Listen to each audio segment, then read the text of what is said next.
Everyone. तो कैसे हो आप सभी लोग। तो स्वागत है आपका दोबारा से मेरे YouTube चैनल पे। और आज हम लोग सबसे पहले आज क्या है, आज है ट्यूसडे यानी कि मंगलवार। तो मंगलवार को किस किस के घर पे प्रसाद बांटा जाता है? देखो मेरे घर पे तो बांटा जाता है और सबसे पहले मुझे ही दिया जाता है, क्योंकि ये होता है ना थोड़ा कि पहले लड़कियों को दिया जाता है, तो ये किसी किसी चीज़ों में लड़कियों को आगे रखा जाता है। ये थोड़ी छोटी मोटी चीज़ें तो शेयर कर दूं कि लड़कियां भी किसी चीज़ फील्ड में आ गया है। तो आज चैप्टर है हमारा चैप्टर नंबर 6। जैसे कि आपको पता है ये जो एनसीईआरटी की सीरीज है वो सबके लिए हेल्पफुल है। The person who are preparing for the IAS, the PCS and for other competitive exams जिसमें ज्योग्राफी का सेक्शन आता है, तो उनके लिए ये जो लेक्चर है काफ़ी ज़्यादा इंपॉर्टेंट है। हाँ, और जो क्लास 7 के स्टूडेंट्स हैं they can also see the video, okay, क्योंकि उनके लिए भी वीडियो हेल्पफुल रहेगी। तो एंड द पर्सन जो लोग सोच रहे हैं कि या हमें भी आईएएस या यूपीएससी करना है, तो उनके लिए भी हेल्पफुल होगी, आप उसको देख सकते हैं, ठीक है। मतलब मैं उनके लिए कह रही हूँ जैसे कि जो बच्चे अभी 11th-12th में या फिर 7th-8th में, किन्हीं किन्हीं बच्चों को माइंड सेट इस्टेब्लिश हो जाता है ना कि नहीं हमें उसी लाइन में जाना है, उसी फील्ड में भी ये करना है, तो वो बच्चे भी इसको देख सकते हैं, उनके लिए भी काफ़ी हेल्पफुल रहेगा ये। तो हमारा एनसीईआरटी ज्योग्राफी क्लास 7 का चैप्टर नंबर 6 है आज, जो है natural vegetation and wild life. आज पता नहीं वीडियो रिकॉर्ड करने का मन नहीं कर रहा था, लेकिन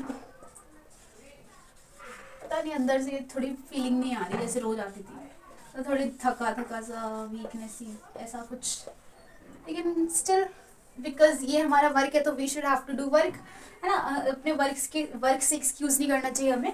जैसे कि अगर जो पुलिस वाले हैं अगर वो अपने वर्क से एक्सक्यूज़ लेंगे, या तो जैसे मान लो कोई पुलिस वाला है उसके एरिया में कहीं पे मान लो कोई चोरी वगैरह हो गई या फिर कोई आग वगैरह लग गई, ठीक है, तो वो सोच रहा है पुलिस वाला कि मैं तो आराम करूंगा, मैं नहीं जाऊंगा, तो उससे क्या होगा, उससे लोगों का नुकसान होगा, ठीक है।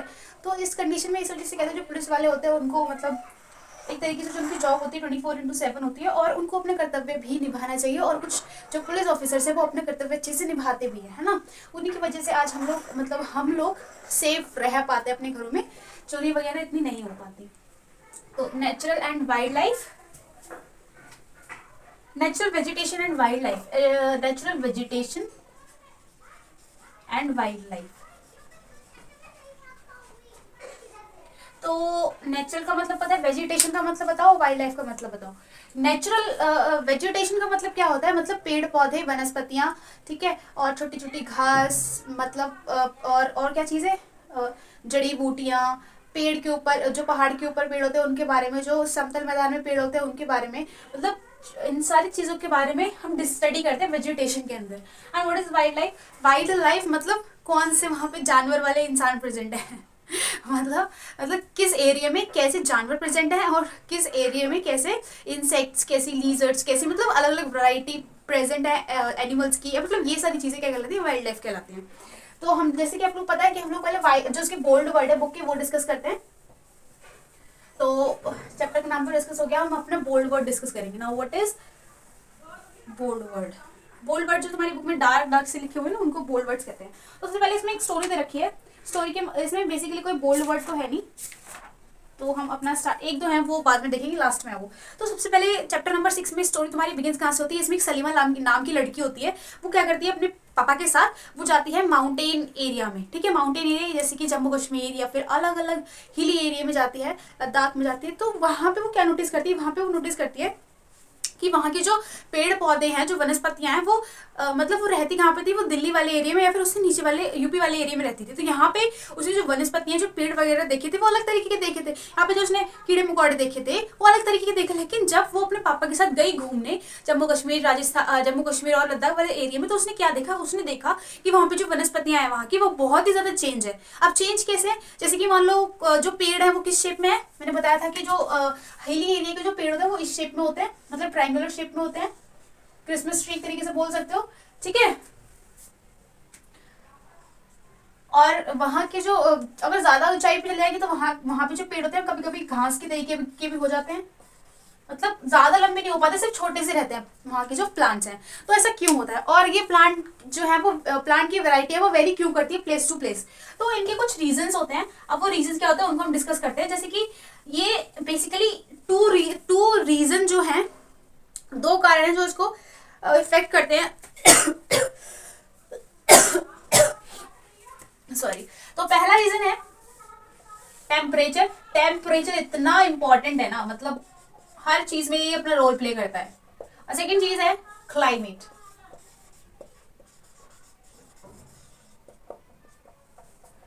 तो टेम्परेचर का मतलब क्या होता है, ये तो बताया मैंने, degree of hotness and coldness, that is called temperature.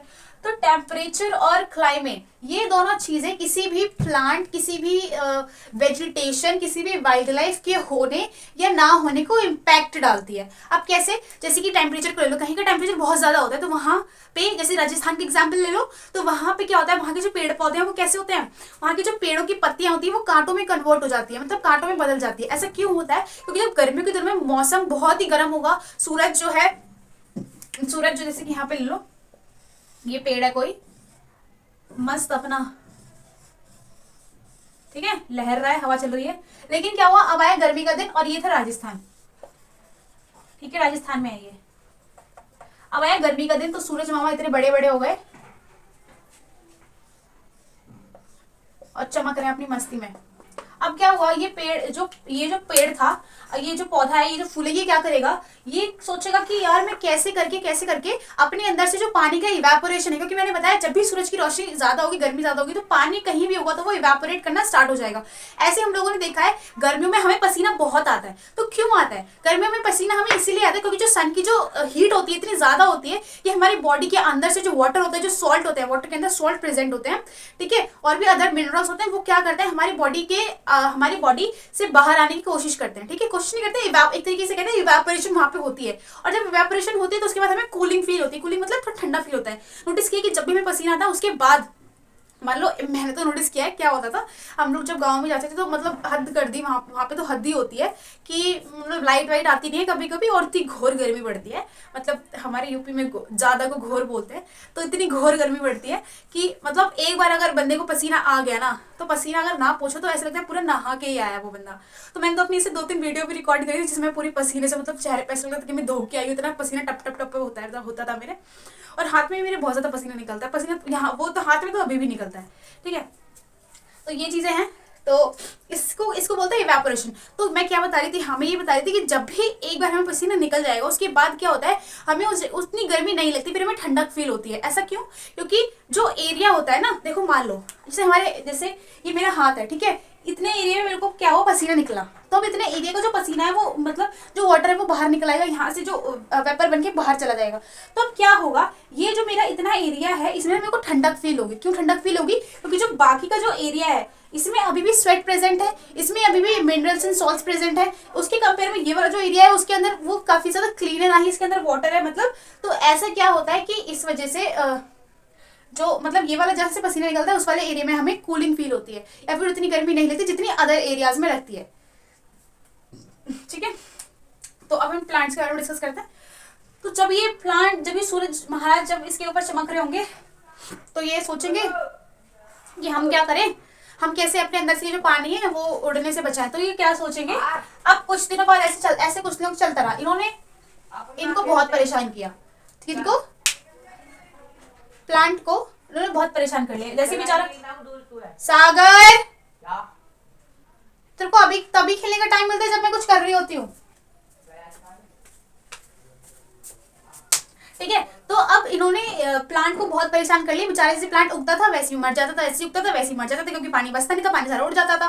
तो प्लांट ने क्या सोचा, प्लांट ने सोचा कि चलो अब मैं भी अपना माइंड लगाता हूँ। अब इन्होंने क्या किया, प्लांट भाई साहब ने, इन्होंने किया, ये इसकी पहले वाली लीव्स थी, अब इन्होंने क्या किया, अपनी लीव्स को ऐसे कर लिया ये लीव्स है इसकी, ठीक है, ऐसी लीव्स कर ली इसने, इसको भी मिटो दिया, इसकी जगह एक लीव्स आ गई, इसको मिटो दिया, इसकी जगह एक लीव्स आ गई, इसको मिटो दिया इसकी जगह। तो अब इन्होंने ऐसा किया, ऐसा क्यों किया, ठीक है, ये इसकी जगह ये। अब इन्होंने ऐसा क्यों किया, इन्होंने ऐसा इसलिए किया कि हमने साइंस में पढ़ा है कि जिसका भी सरफेस एरिया ज्यादा होता है, जिसका भी सरफेस एरिया ज्यादा होता है उसका इवेपोरेशन रेट बहुत ज्यादा होता है, जिसका सरफेस एरिया कम होता है उसका इवेपोरेशन रेट बहुत कम होता है। तो उन्होंने क्या किया, अपने सरफेस एरिया को रिड्यूस कर रहे, ठीक है। तो पानी जो होगा वो ऐसा नहीं कि नहीं इवेपोरेट होगा, जैसे कि पहले मान लो अगर 100% में से 90% वाटर इवेपोरेट हो रहा था, तो अब क्या होगा 100% में सिर्फ 10% वाटर इवेपोरेट होगा। तो इससे क्या होगा, ये प्लांट है इसकी एग्जिस्टेंस बनी रहेगी और ये मरेगा नहीं, ठीक है। तो ये चीज होती है। तो ऐसे टेम्परेचर इफेक्ट करता है। अब क्लाइमेट की बारी, क्लाइमेट कैसे इफेक्ट करता है। अब जो चीज सेम बनी रहती है, मैंने बताया था क्लाइमेट क्या होता है, जो चीज 15 या 30 या 25 सालों तक बनी रहती है रेगुलरली, तो उसको बोलते हैं क्लाइमेट। अब क्लाइमेट के अकॉर्डिंग ही राजस्थान में क्या होता है, अब वहां पे कैक्टस उगते हैं, ना कि वहां पे गुलाब के फूल उगते हैं, ठीक है। वहां पे क्या होते हैं, उगते हैं कैक्टस। मैं अभी जब वहां राष्ट्रपति भवन गई थी तो मैंने दिखाया था ना आपको कैक्टस का एक अलग से एक इमेज दिखाई थी। तो मेरे को देखने में ना काफी इंटरेस्टिंग लगता है, जो न्यू प्लांट्स होते हैं, वैरायटीज होती है, जो ट्यूलिप वगैरह था वहां पे कैक्टस था, तो मैंने वो शो करी थी आपको, अगर देखना हो तो उसमें देख लेना। तो क्लाइमेट ऐसे ही किसी को, मतलब क्लाइमेट जो है उसकी वजह से ही कोई प्लांट वहां पे, मतलब जब उसको पता चल जाता है कि नहीं मेरे को ऐसे ही रहना है, वो अडेप्ट कर लेता है, दैट इज कॉल्ड क्लाइमेट, कि अब तो मुझे उसे ऐसे ही रहना है, तो वो अपनी क्लाइमेट के अनुसार ढल जाता है उसमें। तो उसको क्या बोलते हैं, अडेप्टेशन। अडेप्टेशन मतलब किसी के भी अनुसार ढल जाना। ये कॉन्सेप्ट समझ में आया होगा, आई होप। आगे चलते हैं। तो तुम्हारा जो चैप्टर है बेसिकली इसमें ना वेजिटेशन के बारे में पहले दे रखा है। तो इसमें 3 तरीके की वेजिटेशन दे रखी है, 3 तरीके की वेजिटेशन दे रखी है। वेजिटेशन लिखते हैं पहले यहाँ पे, ठीक है। 3 तरीके की वेजिटेशन कौन सी, पहली है फॉरेस्ट, दूसरी है ग्रासलैंड्स, मतलब जो पेड़ पौधे हैं उनको कैटेगराइज किया गया 3 तरीके में, और तीसरा है श्रब्स। श्रब्स मतलब झाड़ियां, ग्रासलैंड्स मतलब घास के मैदान,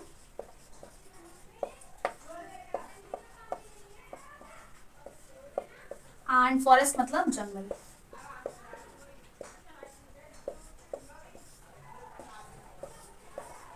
ठीक है, ठीक है। तो अब मुझे एक बात बताओ, फॉरेस्ट का मतलब क्या होता है। फॉरेस्ट का मतलब क्या, फॉरेस्ट का मतलब सही समझ रहे हो, फॉरेस्ट का मतलब वो होता है जहाँ पे बहुत सारे बड़े बड़े पेड़, मतलब बहुत सारे बड़े बड़े पेड़ होते हैं, झाड़ियाँ होती हैं, और मतलब ऐसा एरिया जहाँ पे मतलब बहुत सारी क्वांटिटी में पेड़ हों, और ये भी हो सकता है कि अलग अलग वैरायटी के पेड़ हो या फिर एक ही वैरायटी के पेड़ हो, और वहाँ पे बहुत सारी जंगली जानवर हो, दैट इज कॉल्ड जंगल। तो एक बात बताओ मेरे को, सबसे ज्यादा जंगल क्वांटिटी वाइज हमारे कौन से स्टेट में है। सोचो सोचो, तब तक मैं आंसर दे देती हूँ, दे दूँ, 5 सेकंड दिखाऊँ, 1 2 3 4 5। ओके, तो हमारा आंसर क्या है, मध्य प्रदेश, जिसमें सबसे ज्यादा पेड़ है, ठीक है। और सबसे ज्यादा नेशनल पार्क्स और जो वाइल्ड लाइफ सेंचुरी वो यहीं पर ही है, क्योंकि अब ज्यादा पेड़ होंगे तो ज्यादा वाइल्ड लाइफ होगी, ज्यादा वाइल्ड लाइफ होगी तो ज्यादा प्रोटेक्शन करना पड़ेगा, ज्यादा प्रोटेक्शन करना पड़ेगा, ज्यादा नेशनल पार्क होंगे, ज्यादा नेशनल पार्क, ज्यादा वाइल्ड लाइफ सेंचुरी होगी, है ना। तो ये सारी चीजें एक दूसरे में लिंक्ड होती है, थोड़ा दिमाग लगाओ तो सारी चीजें एक बार में रिवाइज हो जाती है, ठीक है।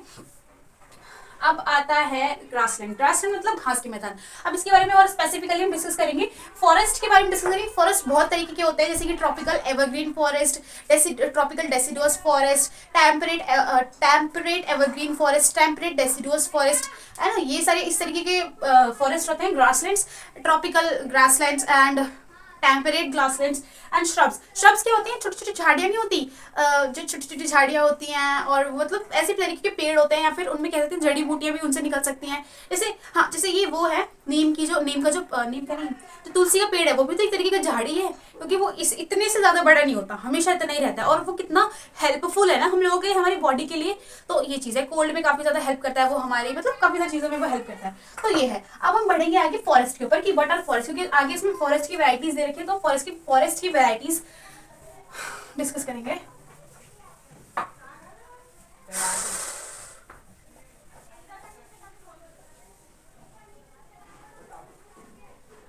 अगर लाइव लेक्चर होता तो ज्यादा अच्छा रहता ना। मेरे को पता है इतना टाइम लगता है ना, इसको पहले रिकॉर्ड करो, फिर इसको मतलब एडिट करो, एडिट तो कर दो, एडिट करने में चलो 1.5-2 घंटा लग गया कोई नहीं, फिर उसके बाद जब ये एडिट होती है, जब उसका प्रोसेसिंग होती है, तो प्रोसेसिंग होने में 1 घंटा लेता है।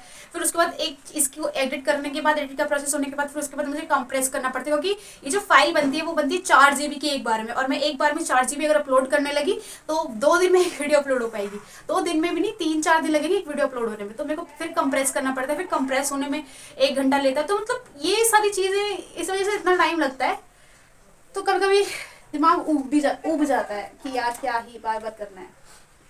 लेकिन या जो चीज़ें हमेशा पेन देती हैं वो चीज़ें बाद में हमें अच्छी, मतलब बाद में हमारे लिए ज़रूर कुछ ना कुछ मीठा फल लेके आती हैं। और जो पहले हमें, मतलब मैं ऐसी बोल रही हूँ, जो पहले हमें अच्छी मतलब जो पहले अगर हमें अच्छे एक्सपीरियंस होते हैं, तो बाद में हमें बहुत बुरे एक्सपीरियंस भी झेलने को मिलते हैं या मिल सकते हैं, है ना। तो ये अच्छा है ना कि पहले ही बुरे एक्सपीरियंस झेल लो, बाद में रेस्ट ऑफ द लाइफ अच्छी चीज़ें एक्सप्लोर करो, है ना। अब आगे इसमें क्या दे रखा है, अब इसमें दे रखा है ट्रॉपिकल एवरग्रीन फॉरेस्ट के बारे में। देखो, अब इसमें क्या दे रखा है, इसमें पहले दे रखा है ट्रॉपिकल एवरग्रीन फॉरेस्ट, ट्रॉपिकल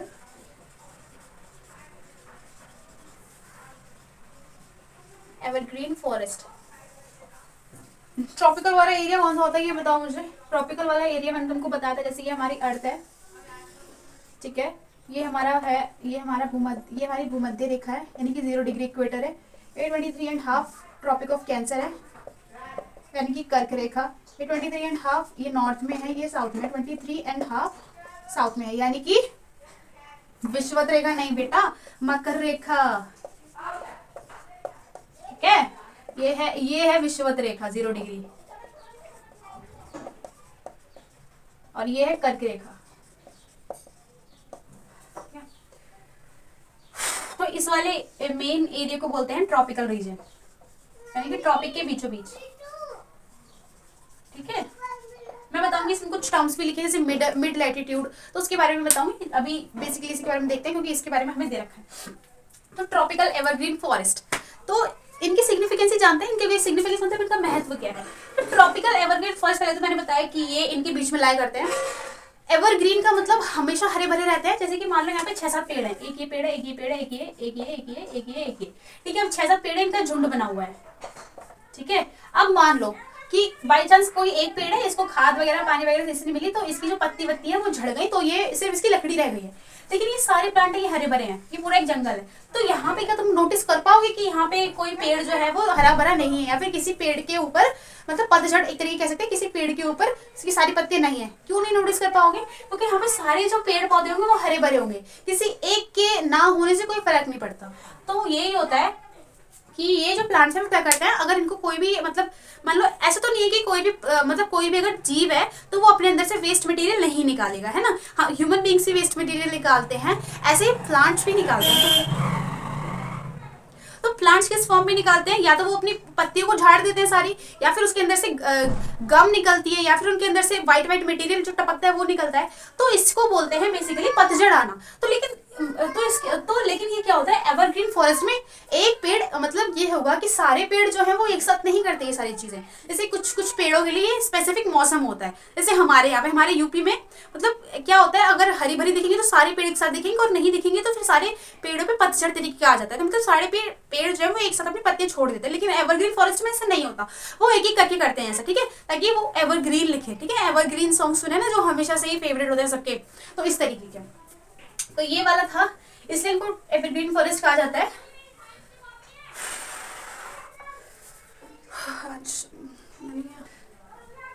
तो ट्रॉपिकल एवरग्रीन फॉरेस्ट के बारे में ये था।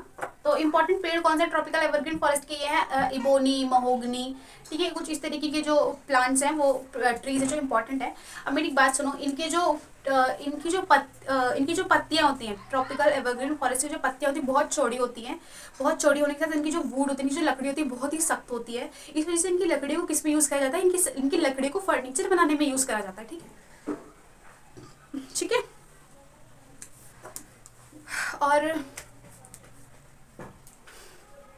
और ये बहुत ही ऊंचे ऊंचे होते हैं, ठीक है।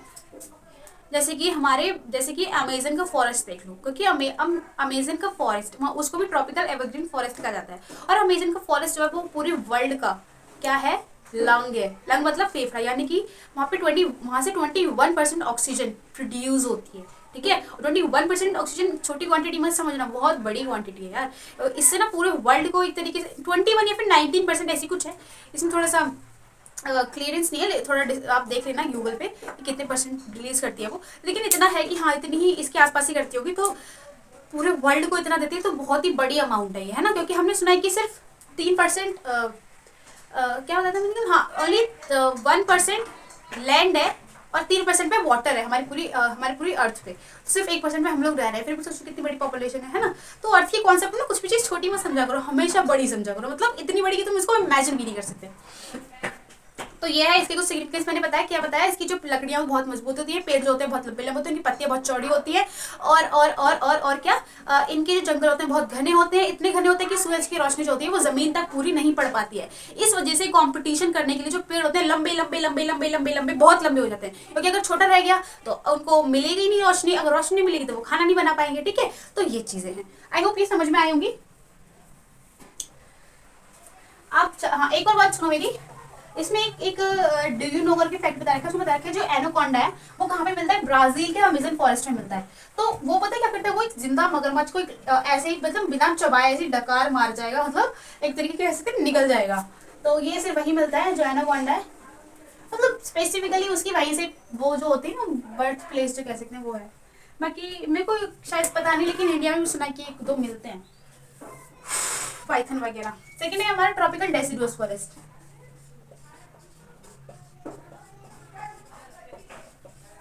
ट्रॉपिकल डेसिडुअस फॉरेस्ट, अब ट्रॉपिकल आ गया यहाँ पे और डेसिडुअस भी आ गया। ट्रॉपिकल मतलब जो ट्रॉपिक के बीचों बीच मिलते हैं, डेसिडुअस मतलब जो कह सकते हैं कि मतलब एक साथ गंजे हो जाते हैं या फिर जिनमें एक साथ पतझड़ का मौसम आ जाता है, उनको बोलते हैं ट्रॉपिकल डेसिडुअस फॉरेस्ट। ये एवरग्रीन फॉरेस्ट नहीं होते हैं, इनकी जो पत्तियां होती हैं वो जैसे कि हमारे यहाँ पे जो आम और नीम के पेड़ होते हैं वो इन्हीं क्वांटिटी इन्हीं के क्या कहते हैं इन्हीं की लिस्ट में आते हैं। ठीक है, जो हमारे आम और नीम के पेड़ है वो क्या है, ट्रॉपिकल डेसिडुअस फॉरेस्ट। मैंने ट्रॉपिकल क्यों बोला, बोलो बोलो, ट्रॉपिकल इसलिए बोला क्योंकि जो हमारे इंडिया है बेसिकली उस वो भी ट्रॉपिकल रीजन के अंदर आता है। कैसे आता है, देखो ये हमारे इंडिया का रीजन है, ठीक है, ऐसे करके कुछ ये यहाँ से ट्रॉपिकल लाइन गुजर रही है और ट्रॉपिक ऑफ कैंसर गुजर रहा है। ठीक है, तो ये ऊपर वाला रीजन यहाँ पे उत्तर प्रदेश है, तो यहाँ पे ये जो चीजें हैं ट्रॉपिकल डेसिडुअस फॉरेस्ट प्रेजेंट होते हैं। ठीक है, तो इनके इंपॉर्टेंट प्लांट्स और ट्रीज मैंने बताए, इंपॉर्टेंट वाइल्ड लाइफ सुन लो। यहाँ पे क्या क्या मिलता है, बक वगैरह मतलब मिलते हैं, छिपकली, खरगोश और ये सारी चीजें हैं जो ज्यादा देखने को मिलती हैं यहाँ पे ट्रॉपिकल डेसिडुअस फॉरेस्ट के बारे में मैंने बताया भी। और इनकी जो लीव्स, इनकी जो पत्तियां होती हैं वो भी मतलब ज्यादा बड़ी नहीं होती, लेकिन कह सकते हैं कि हाँ बड़ी होती है। और इनकी जो लकड़ियां होती है वो मजबूत होती है, इनकी लकड़ियों से भी हम बेड वगैरह फर्नीचर वगैरह बनाते हैं। ठीक है, हाँ बेसिकली इनका रीजन सुनो, ये ज्यादातर कहाँ पाए जाते हैं, वेस्ट, ये ज्यादातर ईस्ट कोस्टल रीजन में पाए जाते हैं, मतलब ईस्ट की तरफ पाए जाते हैं, है ना। ईस्ट की तरफ मतलब हमारा जो कंट्री वो भी तो बेसिकली ईस्ट हेमिस्फीयर में तो लाई करता है, तो मतलब मोस्टली रीजन में ईस्ट में पाए जाते हैं, वेस्ट की तरफ कम पाए जाते हैं, और कोस्टल रीजन में मोस्टली प्रेजेंट होते हैं, जहाँ पे ज्यादा पानी इनको अवेलेबल मिलेगा, ये कह सकते हैं। ठीक है, नेक्स्ट मूव करते हैं हम लोग, अब है temperate evergreen forest. Now temperate का मतलब क्या होता है, now what is temperate, now temperate evergreen forest. अब टेम्परेट का मतलब क्या होता है, टेम्परेट का मतलब temperate region mid latitudinal region में लाई करता है। मिड लैटिट्यूडनल रीजन क्या होता है, जैसे ये हमारी पूरी अर्थ है, प्यारी प्यारी हमारी धरती है, यह है विषुवत रेखा यानी कि इक्वेटर। ठीक है, लिख दूं इक्वेटर, हाँ भूमध्य रेखा।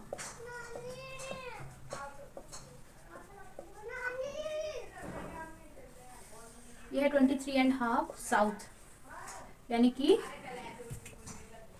मकर। अरे ये तो वो भी होती है ना, राशि होती है मकर रेखा, मकर राशि और तुला राशि, जैसे मेरी तो कुंभ राशि है। अगर साथ से देखेंगे, नाम का मेरे को पता नहीं क्योंकि मेरे दो नाम है, तो बाकी उसका मेरे को पता नहीं। 23.5 मकर रेखा है, और ये है ये क्या है 66.5 साउथ, ये है अंटार्कटिक व्रत, अंटार्कटिक, अंटार्कटिक वृत्त यानी कि अंटार्कटिक सर्कल। यहाँ पे क्या हो जाता है तुम्हारा 90 डिग्री पोलिंग की साउथ पोल। ये रफ मतलब आना चाहिए, ये तो इतना मतलब बेसिक है ये, किसी भी ज्योग्राफी में अगर घुसोगे तो ये तो बेसिक है ही, इसके लिए ये इंपॉर्टेंट आनी चाहिए। उसके बाद ये 23.5 नॉर्थ ट्रॉपिक ऑफ कैंसर, ठीक है। ये है 66.5 आर्कटिक सर्कल यानी कि आर्कटिक वर्ग। ये है 90 डिग्री नॉर्थ। ओके बच्चा, सॉरी ओके, ठीक है। तो मिड लैटिट्यूड मेरे को बताओ इसमें मिड लैटिट्यूड कौन सा है? जीरो, इधर देखना 0 से 1 2 3 4 4 लाइंस, इधर 0 से 1 2 3 4 4 लाइंस, मतलब 4 लैटिट्यूड हमें शो रखे हैं। तो बीच वाला रीजन कौन सा होगा? 23.5 से ये 66.5 वाला रीजन, ये वाला मिड लैटिट्यूडनल रीजन होगा। जो टेम्परेट होते हैं, टेम्परेट एवरग्रीन फॉरेस्ट कहाँ पाए जाते हैं? यहीं पाए जाते हैं। मतलब 23.5 से लेकर 66.5 साउथ में, 23.5 नॉर्थ से लेकर 66.5 नॉर्थ में। तो यहाँ पे basically tropical temperate evergreen forest पाए जाते हैं। कि ये जो प्लांट्स होते हैं, मतलब ये जो ट्रीज या फॉरेस्ट जो भी है, ये जो होता है वो बेसिकली कह सकते हैं ईस्टर्न रीजन में या कोस्टल रीजन में ये भी ज्यादा लाया करते हैं, जैसे चाइना में, यूएसए में, ईस्ट यूएसए में, ठीक है। तो इस वाले रीजन में ये लाया करते हैं। और यहाँ की जो वुड होती है, मतलब पेड़ों की जो वुड होती है, लकड़ी जो होती है, वो कैसे होती है? हार्ड, मतलब कठोर और मुलायम दोनों हो सकती है। इनकी एग्जांपल्स क्या है? Oak tree, pine tree, eucalyptus. तो ये सारे इनके एग्जांपल्स हैं, ठीक है। और अब इससे आगे चलते हैं। इसमें बेसिकली ज्यादा कुछ भी नहीं था, बस ये चीज समझानी थी, मिड लैटिट्यूडनल रेंज और ये टेम्परेट वाला, मुझे समझ आ गया होगा। अब इसमें tropical sorry temperate deciduous forest. Deciduous का मतलब ये पता है कि इसमें मतलब ये जो लीव्स है, पेड़ जो है वो एक साथ अपनी पत्ती यूज कर देते हैं, इनके साथ इनके अंदर एक साथ पतझड़ आ जाता है। और ये इनके भी जो प्लांट्स है, वो ट्रीज जो है, वो जो फॉरेस्ट है, वो बेसिकली ईस्टर्न रीजन में लाया करते हैं और कोस्टल रीजन में लाया करते हैं, ठीक है। कोस्टल रीजन में लाया करता है, ठीक है। अब क्या है इसमें, जो बेसिकली इसमें ज्यादा इसमें वाइल्ड लाइफ के बारे में बता रहा है कि यहाँ पे डियर मिलता है, ऑक्स फॉक्स वगैरह, ये सारी चीजें यहाँ पे ज्यादा मिलती हैं। अब हमारे पास नेक्स्ट टॉपिक है Mediterranean vegetation. This is the मतलब ऐसा होता है ना, किसी किसी कोई लेक्चर होता है उसमें हमारा कुछ जो स्पेशल टॉपिक आ जाता है, तो उस मतलब ये वाला मेरा स्पेशल टॉपिक है, मेडिटेरेनियन क्लाइमेट। तो स्टार्ट करते हैं हम लोग। गॉड, मेडिटेरेनियन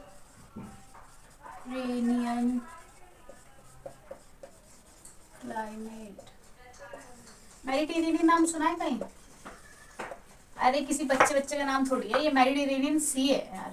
देखो ये जैसे कि यूरोप है, ठीक है, ये है मेडिटेरेनियन सी, यहाँ से अफ्रीका स्टार्ट हो जाता है, तो इस वाले रीजन में है मेडिटेरेनियन सी यानी कि भूमध्य सागर। तो अब इसका क्या इम्पैक्ट पड़ता है? मेडिटेरेनियन सी का इम्पैक्ट बहुत ज्यादा पड़ता है। मेडिटेरेनियन सी के आसपास जो भी कंट्रीज है, जो भी रीजन है, वहां पे क्या होता है? वहां पे सर्दियों के दिनों में बारिश होती है। अब सर्दियों के दिनों में बारिश होती है तो इसका क्या सिग्निफिकेंस हुआ? सर्दियों के दिनों में बारिश होने का एक सिग्निफिकेंस बहुत ज्यादा होता है, ये होता है कि यहाँ पे जो ज्यादातर फ्रूट्स होते हैं वो सिट्रस फ्रूट्स होते हैं। सिट्रस मतलब खट्टे खट्टे फ्रूट्स होते हैं। ऐसा क्यों होता है? क्योंकि यहाँ पे जो गर्मी होती है वो इतनी गर्म होती है, बहुत ज्यादा गर्म होती है, लेकिन जो यहाँ पे जब ठंड होती है, एक तरीके की ठंड वाला मौसम होता है, वहां उस टाइम पे बारिश होती है। तो मतलब इसका कुछ ऐसा होता है कि गर्मियों के दिनों में जब कोई फ्रूट वगैरह अच्छे से पक जाता है, तो उसके बाद अगर उसको तुम नहीं तोड़ोगे, लगे रहने दोगे, उसके बाद बारिश पड़ रही है, तो उसके अंदर क्या होता है? शोर क्वालिटी यानी खट्टेपन की जो चीजें हैं वो मतलब ज्यादा डेवलप हो जाती हैं। तो ऐसा होता है, ये लोग ना मतलब सितंबर अक्टूबर में, जिस टाइम पे नहीं जुलाई अगस्त में ये लोग क्या करते हैं, मतलब तो इस टाइम पे जो इसके अंदर जो पेड़ है, पेड़ों के अंदर जो है फल आने थोड़े थोड़े स्टार्ट होते हैं। तो फलों को अगर नेचुरली उगा रहे तो बेसिकली तुम्हें आराम से कह सकते हैं, अगर आराम से होंगे तो उनको 4-5 महीने तो चाहिए चाहिए, ठीक है। तो अगस्त सितंबर के महीने में उनमें छोटे छोटे फूल आए, फिर उन्हें ग्रो करना स्टार्ट किया, तो उनको थोड़ी धूप मिली, ठीक है। धूप मिली तो थोड़े पक्के हुए अंदर से, उनमें थोड़ा स्वीट प्रोड्यूस हुआ, और जब मीठा उसमें से प्रोड्यूस हुआ तो उसके बाद क्या हुआ? उसके बाद धूप ही खत्म हो गया। उसके बाद क्या हुआ? सिर्फ इनका साइज बढ़ रहा है, उसके अंदर मीठापन नहीं बढ़ रहा। अब क्या हो रहा है? उसके ऊपर बारिश भी हो रही है, तो उससे क्या हुआ? खट्टापन उसमें प्रोड्यूस होगा। तो इस वजह से वहां पे ज्यादातर ग्रैप्स मतलब अंगूर और ऑलिव ऑयल ऑलिव ऑयल सुना होगा, ये यूरोप में ज़्यादातर, वहाँ पे मस्टर्ड ऑयल यूज़ नहीं किया जाता। मस्टर्ड ऑयल मतलब जो हम उसका तेल यूज़ करते हैं ना सरसों का, वहाँ पे ऑलिव ऑयल यूज़ किया जाता है, क्योंकि माना जाता है कि उसमें कम कोलेस्ट्रॉल होता है और काफ़ी ज़्यादा इफेक्टिव होता है, मतलब हेल्पफुल होता है हमारी बॉडी की ग्रोथ के लिए। तो ये इन्हीं चीज़ों से बनता है, तो ये चीज़ें हैं। और वहाँ पे ये यही बता रखा है इसमें, ये बेसिकली मेडिटेरेनियन सी के आसपास होता है। मेडिटेरेनियन सी किसके आसपास है? अफ्रीका कॉन्टिनेंट के पास है, तो अफ्रीका की जो ऊपर वाली कंट्रीज है उनमें होता होगा। और ये यूरोप के आसपास है, तो यूरोप के आसपास कंट्री कौन सी है? स्पेन है, फ्रांस है, मतलब इन वाली कंट्रीज में ये ग्रो होते होंगे, ठीक है। तो यही था मेडिटेरेनियन के बारे में। और यहाँ पे एक चीज़ है कि यहाँ पे जो ज़्यादा वाइल्ड लाइफ यहाँ पे नहीं मिलती, ठीक है। अब आगे चलते हैं। Coniferous forest. कॉनिफेरस फॉरेस्ट क्या होता है? कॉनिफेरस फॉरेस्ट वो होते हैं जो हमें हाई एल्टीट्यूड पे मिलते हैं। हाई एल्टीट्यूड पे जाने पे क्या होता है? एक तो वहाँ पे कम पानी मिल पाता है, ऊपर से धूप भी कम मिल पाती है, इस वजह से जो प्लांट्स होते हैं वो इस शेप के हो जाते हैं, ठीक है। लेकिन इनका फिर एक सिग्निफिकेंस रहता है कि वहाँ पे जब हाई एल्टीट्यूड पे जाता है तो जो पेड़ पौधे होते हैं वो ज़्यादा कठोर नहीं होते, इनकी जो लकड़ियाँ होती हैं तो उनकी लकड़ियों से मतलब काफ़ी पेपर बॉक्स, मतलब ऐसी सारी जो चीज़ें होती है जो पेपर से बनती है वो उनको बनाने में हेल्पफुल होते हैं। तो कह सकते हैं कि अपना अपना सिग्निफिकेंस है। जैसे एक बार धूप और हवा की लड़ाई हो जाती है, वो कहते हैं कौन ताकतवर है, वो कहता है कौन ताकतवर है। तो लेकिन ये होता है ना, फिर बाद में दोनों को पता चल जाता है कि हाँ हम अपनी अपनी जगह पे सही हैं और हमें हमारा दोनों का इंपॉर्टेंस है। तो ये चीज़ें हैं। हार्ड वुड भी अपनी जगह सही है और लेकिन सॉफ्ट वुड की भी हमें रिक्वायर होती है, ठीक है। तो ये चीज़ें हैं। आगे चलते हैं ग्रासलैंड्स। अब ग्रासलैंड्स के बारे में देखा है, उसके बाद हमारा टॉपिक खत्म। ग्रासलैंड्स दो तरीके के होते हैं। काला हो गया हाथ।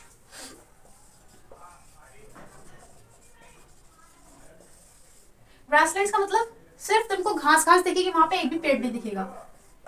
ट्रॉपिकल एंड टेम्परेट, तो इसका भी वही कॉन्सेप्ट है, ठीक है। ट्रॉपिकल और टेम्परेट। ट्रॉपिकल मतलब जो ट्रॉपिकल रीजन में लाई करते हैं, टेम्परेट मतलब जो टेम्परेट रीजन में लाई करते हैं। तो ये होती हैं और इनके कुछ नाम बता रखे हैं, जैसे कि यहाँ पे जो ईस्ट अफ्रीका में, ये पहले ट्रॉपिकल ग्रासलैंड्स के बारे में बताती हूँ। देखो यहाँ पे दे रखा है इन्होंने, इसको पढ़ा करो, डू यू नो ये लिखा हुआ है ना, इसको पढ़ा करो, काफी हेल्पफुल होते हैं ये। तो ग्रासलैंड्स दे रखे, जैसे ट्रॉपिकल ग्रासलैंड्स उन्होंने पहले देखे ईस्ट अफ्रीका में। कौन से? सवाना ग्रासलैंड होते हैं, ब्राजील में कंपोज होता है। ये तो कॉम्पिटेटिव एग्जाम से ही पूछते हैं, इनको लर्न कर लेना, ठीक है। वेनेजुएला जो उसमें कौन सा होता है? लानोस होता है। फिर टेम्परेट ग्रासलैंड पे आया। टेम्परेट मतलब जो कि सिर्फ उसी रीजन में लाया करते हैं, जैसे कि ट्रॉपिक ऑफ कैंसर से कर्क रेखा से ऊपर आर्कटिक रेखा के बीच में, जो आर्कटिक वृत्त के बीच में जो होता है उसको बोलते हैं टेम्परेट, ठीक है। तो वहाँ की जो घास के मैदान है वहाँ। अर्जेंटीना में पंपास होता है, नॉर्थ अमेरिका में प्रेरी होता है, साउथ अफ्रीका में वेल्ड होता है और ऑस्ट्रेलिया में डाउन्स होता है, ठीक है। सेंट्रल एशिया में स्टेपी होता है, ठीक है। सेंट्रल एशिया में क्या होता है? स्टेपी होता है। और यूक्रेन में क्या होता है? यूक्रेन सेंट्रल एशिया में आता है।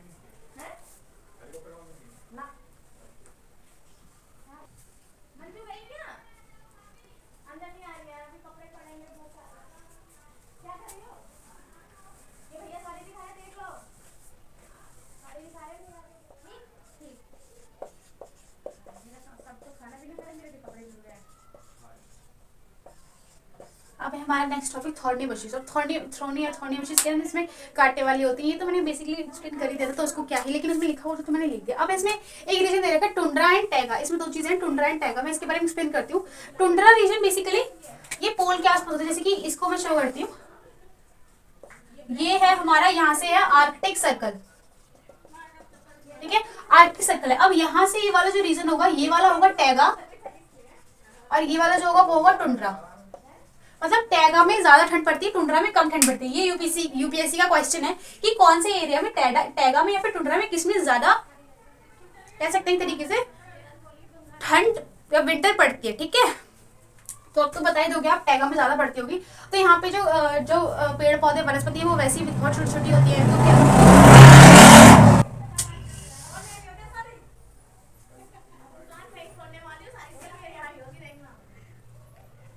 और यहाँ पे जो वाइल्ड लाइफ है वो कैसी कैसी मिलती है? सील मिलता है, वॉलरस मिलता है, मस्क ऑक्सिन मिलता है, आर्कटिक ऑल मिलता है, पोलर बियर मिलता है। तो ये सारी चीजें मिलती है यहाँ पे, ठीक है।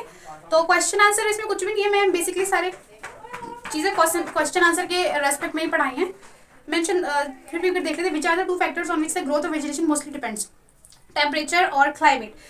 विच आर थ्री ब्रॉड कैटेगरीज? तो बताया मैंने, फॉरेस्ट, ग्रासलैंड और shrubs. Name the two hardwood trees के मोहगनी और इबोनी। और सॉफ्टवुड ट्रीज की बताओगे तो टीक, साल, ये सब जो है। Name the two hardwood in which part of the world are tropical deciduous forest? कौन से वर्ल्ड के पार्ट में जो ट्रॉपिकल डेसिडस फॉरेस्ट जो प्रेजेंट है? तो ये बेसिकली ईस्टर्न रीजन में प्रेजेंट है और और यूएसए के वेस्ट पार्ट में, वेस्ट कोस्टल रीजन में प्रेजेंट होते हैं। In which climatic condition are citrus fruit develop, कौन सी क्लाइमेटिक कंडीशन में सिट्रस फ्रूट डेवलप होते हैं? मेडिटेरेनियन क्लाइमेट में। Mention the uses of coniferous forest, coniferous forest में का यूज बताना है हमें। कॉनिफेरस फॉरेस्ट का यूज मैंने बताया, इनके सॉफ्टवुड होते हैं, इनको कागज वगैरह बनाने में हेल्प ली जाती है। In which part of the world is seasonal grassland found, seasonal grassland कौन से उसमें पाए जाते हैं? तो ये मिड लैटिट्यूडनल रीजन में पाए जाते हैं, ठीक है। So that's all for today's video. If you like the video and if you liked my video, you can like, share and subscribe my channel.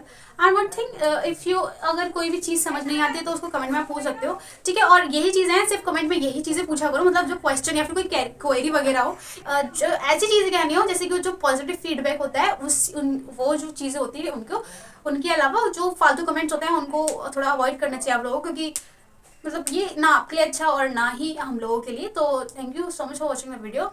We will meet in the next video. Till then, bye bye.